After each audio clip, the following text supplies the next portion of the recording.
හැමෝටම අයිබෝවන්. අපි අද මේ වීඩියෝ එකෙන් බලන්න යන්නේ කැමරාවල සටහන් වුණ අදා ගන්නවත් බැරි විදිහට ඔබ පුදුමයට පත් කරවන්න පුළුවන් බෝට්ටු සහ නැව් අනතුරු කිහිපයක්. ඉතින් මග අරගන්න නැතුව බලන්න, මොකද මේ වගේ අනතුරු ගොඩක් කලාතුරකින් තමයි අපි හැමෝටම බලා ගන්න පුළුවන් වෙන්නේ. මේ වීඩියෝ එක බලන ඔබ channel එකට තාමත් අලුත් කෙනෙක් නම් channel එක subscribe කරලා වීඩියෝ එකටත් like කරලා රන් දෙන්න අපිත් සමගම මේ වීඩියෝවේ අවසානය දක්වා.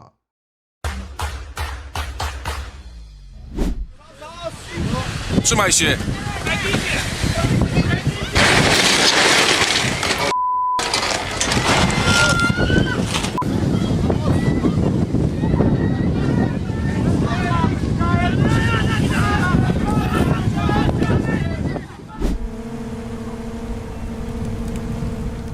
ඇමරිකාවේ ක්ලිව්ලන්ඩ් වරායේදී බෝට්ටුවක ඇතිවුමේ ගින්නට පැහැදිලි හේතුවක් හොයාගන්න පුළුවන් උනේ නැති වුණත් ඒ විදුලි දෝෂයක් හෝ ඉන්ධන කාන්දු වීමක් නිසා ඇති වෙලා තියෙන්න පුළුවන් කියලා තමයි මේ ගින්න නිවා දැමීමට පැමිණි ඇමරිකානු විරලාරක්ෂක බලකාය සහ ගිනි නිවන බටයුනුත් අනුමාන කරලා තියෙන්නේ.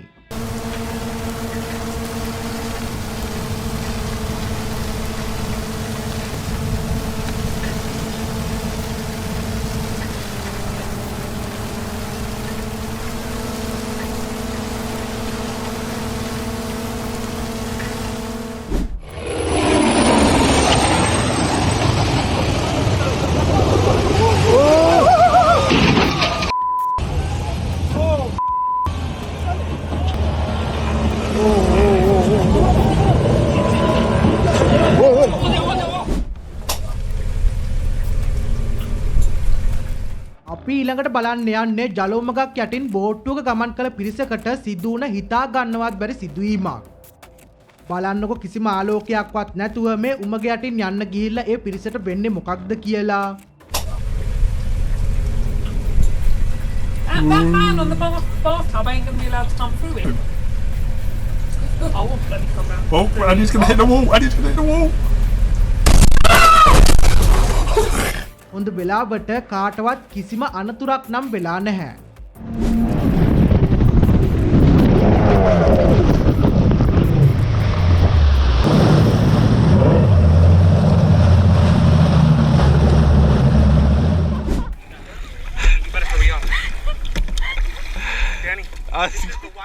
බලන්නකො මේ තුන්දෙනාට හිතපුවත් නැති වෙලාවක අත්වෙන ඉරණම් මොකක්ද කියලා.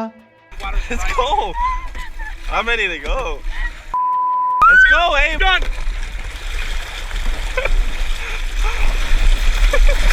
මේ වගේ ගමනක් යන්න කලින් තව ටිකක් හොයලා බලන්න කටයුතු කරනවා නම් හොඳයි නේද?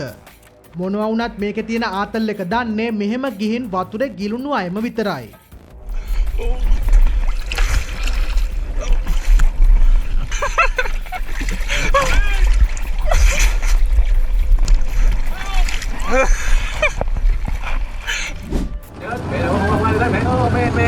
Damn, move.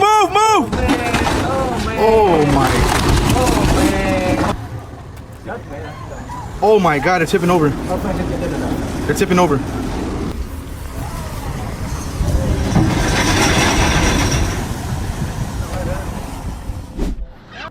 අතිශය සැර සුළඟක් තියෙන වෙලාවේ සුළඟේ තියෙන සැරටම බලන්නකො මොකක්ද වෙන්නේ කියලා.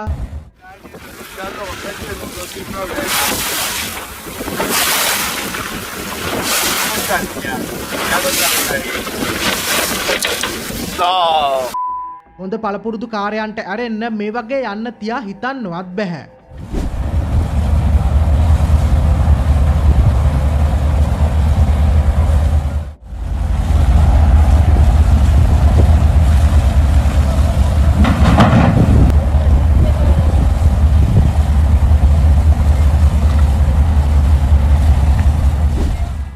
ඕස්ට්‍රේලියාවේ කැරන් නගරයේ වරාය අසලින් මීටර් 46ක් දිග මිස් කියන නමින් හඳුන්වන නෞකාව එන්ජිම ක්‍රියා විරහිත වීම නිසා නාවිකයන්ට පාලනය කර ගැනීමට නොහැකි වෙනවා. තත්පර කිහිපයක් ඇතුළත සිදුවෙන මේ සිදුවීම වළක්වන්න පුළුවන් උපරිම උත්සාහයත් නාවිකයන් අරන් තිබෙන අතර සංචාරකයන් සහ වරායේ සිටින අනෙක් අයට එතනින් අයින් වෙන්න කියලා නිවේදනය කරලා තිබුණා. කොහොම හරි අන්තිමේට මේ අනතුර විශාල හානියක් වීමට පෙර වළක්වා ගැනීමට නාවිකයන් සමත් වුණා. My dinghy.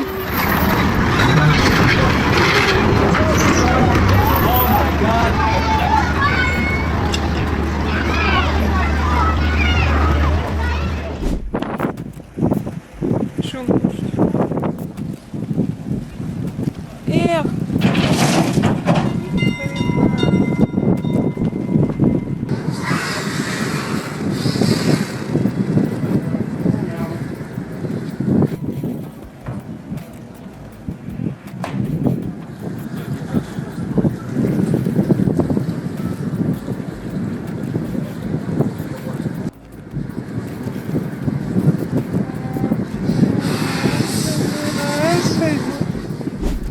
ඔබ ජීවිතයේ කවදාවත් මේ වගේ සිද්ධියක් නම් දැකලා නැතුව ඇති.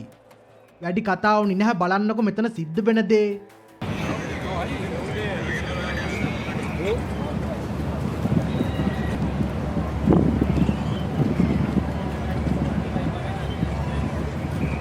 මේකට හේතුව වෙලා තියෙන්නේ වාහනය නවත්තලා ගියපු වාහනයේ අයිති පුද්ගලයාට පාකින් බ්‍රේක් දාලා යන්න බැරි වුණ එක කියලා තමයි වාර්තා වෙලා තියෙන්නේ. එතන සිටි පුද්ගලයන් මේ අනතුර වළක්වා ගන්න ගියත් ඒක සාර්ථක වුණෙත් නැහැ. අන්තිමට වාහනේ වතුර ඇතුළටම ගිලිලා හොයා ගන්නවත් බැරි වුණා.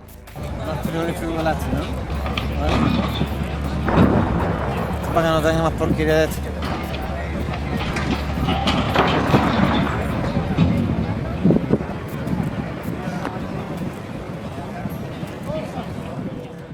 මම මුලිනුත් කිව්ව වගේ මේ වගේ සිද්ධියක් නම් ඔයා කවදාවත් දැකලා නැහැ නේද?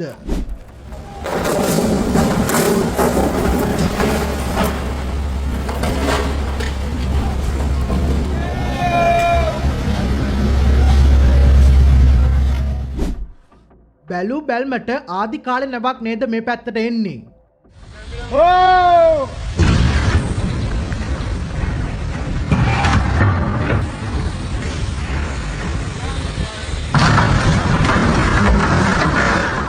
යකඩ තට්ටුවේ වදින්න නැතුව යන්තම් හරවලා ගත්තත් මේ නැවේ පැත්තක් යකඩ තට්ටුවේ වැදිලා එතන තියෙන තවත් නැවක ගැටෙන බව අපිට බලා ගන්න පුළුවන්. වාසනාවට කිසිම හානියක් නම් සිද්ධ වුණේ නැහැ.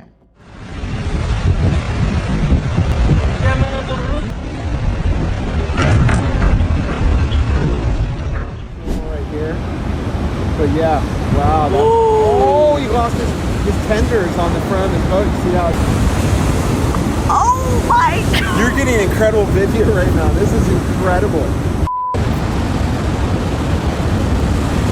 Holy this guy's got holy never seen anything like that. I've never even seen the Coast Guard do that.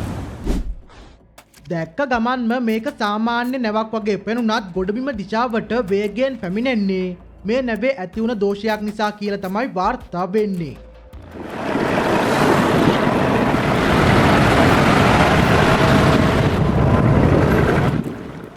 සෑහෙන මිනිස්සු ප්‍රමාණයක් පටවගෙන ගොඩබිමට අධිවේගයෙන් පැමිණෙන මේ නැවට අනතුරක් සිද්ධ වුණා නම් මොනවයින් මොනවා වෙයිද කියලා හිතා ගන්නවත් බෑ නේද?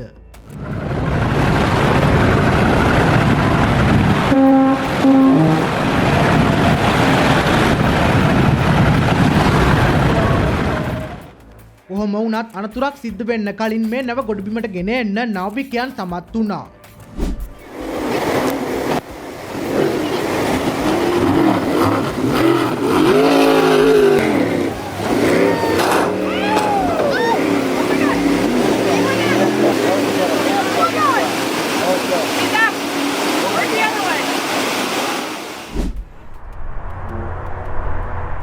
දැන් අපි ඊළඟට බලන්න යන්නේ බෙල්ජියම් අගනුවර බෘසල්ස් වල පිහිටලා තියෙන ප්‍රසිද්ධ බුද්ධ පාලමේ ගැටුණු අතිවිශාල නැවක් ගැන.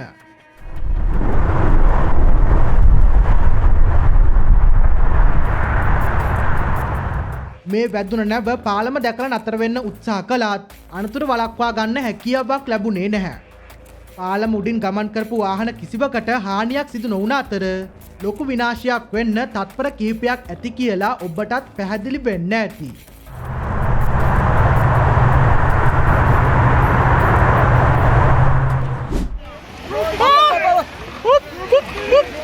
Oh! Back down. Up here! Pull it! Pull it! Go, Mark! Pull it! Send your sheets! Good, good! Pull out! බලන්නකො කඩාගෙන බිඳගෙන එන මේ මිනිස්සයා අන්තිමට නවතින්නේ කොහෙද කියලා.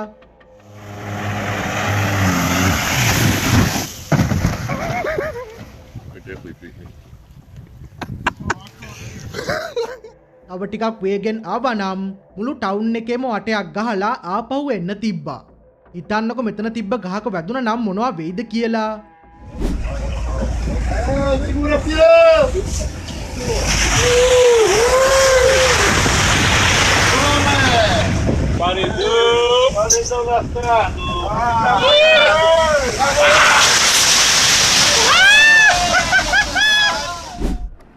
පවර්ෆුල් බෝට්ටුවකට ඒකටම ගැලපෙන ශක්තිමත් නාවිකයෙකු තමයි හරියන්නේ.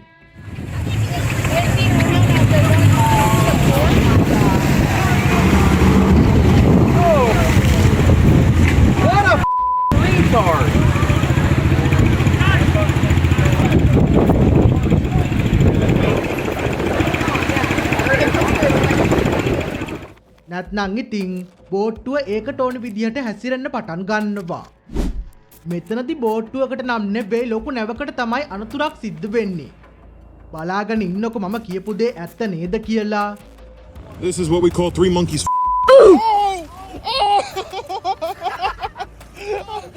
And your son's standing there doing nothing. I'm trying to pull. Somebody had to go in.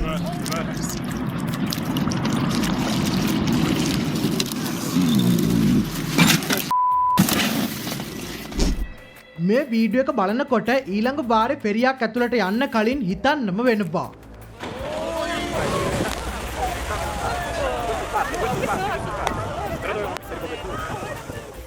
මේ විදිහට කලබලයක් වෙන්න හේතුව උනේ ඉතාලි නාවික කාන්තාවකට මේක පාලනය කරගන්න බැරි වීමයි.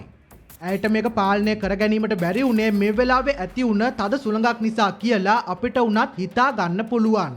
ඉතින් මුහුද කියලා කියන්නේ වෙලාවකට දරුණු වෙලාවකට හරි නිස්කලංක අමුතුම තැනක් නේද?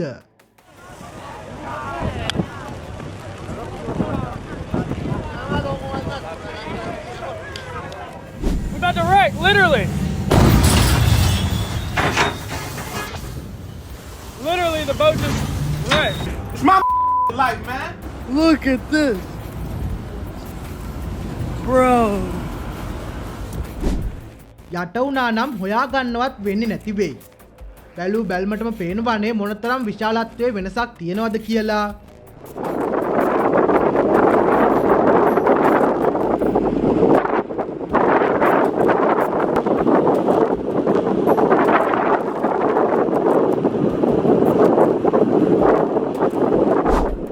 පාරේ විතරක් නෙවෙයි වතුරේ වුණත් නහයට අහන්නේ නැති ඩ්‍රයිවර්ලා ඕනේ තරම් ඉන්නවා. බලන්නකො අවසානයේට මොකක්ද වෙන්නේ කියලා. Are you gonna hit the bottom?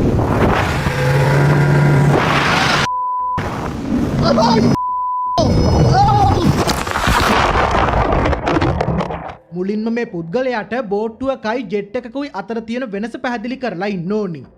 නැත්නම් ඉතින් ජෙට් එකක වගේ බෝට්ටුවක යන්නේ නැහනේ. එහෙම උනේක හොඳයිද නැද්ද කියලා පහලින් අපිට කමෙන්ට් කරලා කියන්න. Holy. Holy. I cannot. Dude, I'm swimming, dude.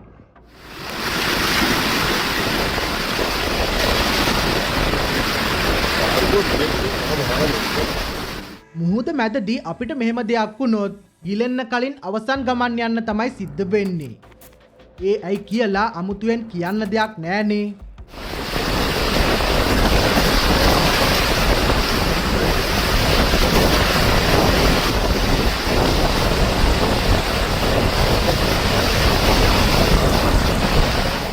I can see close. I can see. Yeah. Oh God. He just sprayed her with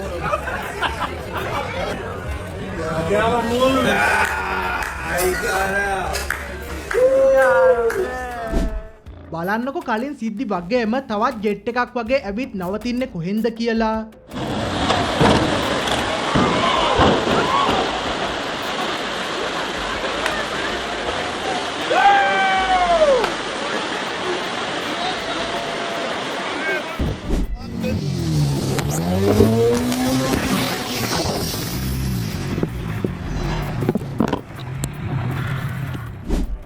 දැන් අපි බලන්න යන්නේ සිද්ධ වුණ අනතුරක් නම් නෙවෙයි.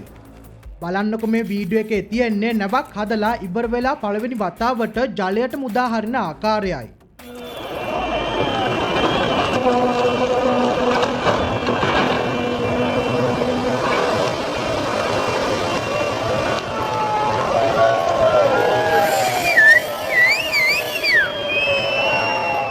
මේ වෙලාවේදී හැම කෙනෙක්ගෙම එකම බලාපොරොත්තුව වෙන්නේ කිසිම ප්‍රශ්නයක් නැතුව නැව ජලයට දා ගැනීමයි. අපේ රටේ නැව්වල වැඩ කරන යාළුවන් නම් මේ වගේ සිද්ධි ඕනි තරම් දැකලා ඇති.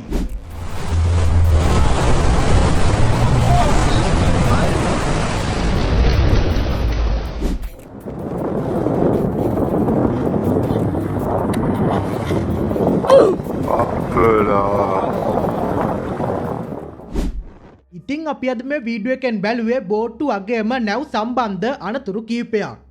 මේ අතරින් ඔබ හිතන විදිහට දරුණුම අනතුර මොකක්ද කියලා පහලින් අපිට කමෙන්ට් කරලා කියන්න. මේ වගේ වීඩියෝ නරඹන්න channel එක subscribe කරලා bell icon එකත් all කරලා තියාගන්න. එතකොට අපි මේ වගේ වීඩියෝ එකක් දාපු ගමන්ම දැනගන්න ඔයාලටත් පුළුවන්. මේ වගේම අලුත් වීඩියෝ එකකින් හමු වෙනකන් සියලුම දෙනාට සුබ දවසක්.